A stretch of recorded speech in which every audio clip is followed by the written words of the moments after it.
Okay, so why do HR systems fail? This is an interesting topic. I think, in my experience as a consultant in the HR area over nearly 20 years, oftentimes the software is not the problem. Most of the software I see in the enterprise space works relatively well.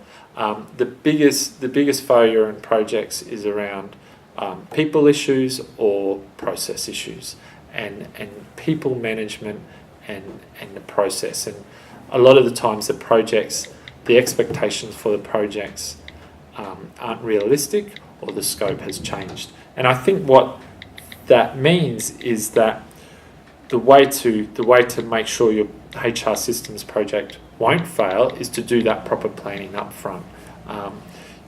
In the software world, they always talk about paper-based prototyping, designing on paper before you design on code. It's a lot cheaper. In the project world, I think the same is true, that the more you do up front, the more planning, the more project planning you do on paper, before you commit to a system, before you choose a system, you'll be right in front. And that a lot of that is around making sure you understand the future requirements for your business and really what you want to get out of a system. That's often helped by making sure you have that dedicated project team, you have that project charter, and you have that input and that representation from senior management. Senior management need to worry about HR systems because it's about technology that manages their most important asset, which is their people. So they need to realise that this is an important decision for the whole organisation, and it's just not a HR responsibility. Probably the other thing I can think of is around customizations and modifications to the software.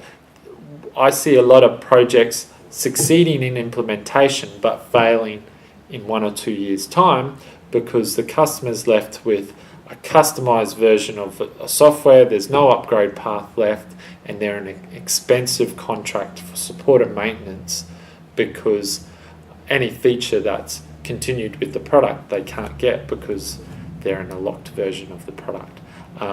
If your business is really that different that you need to customize the software, I think you then need to look at choosing a solution that has that configuration over the customization aspect of it.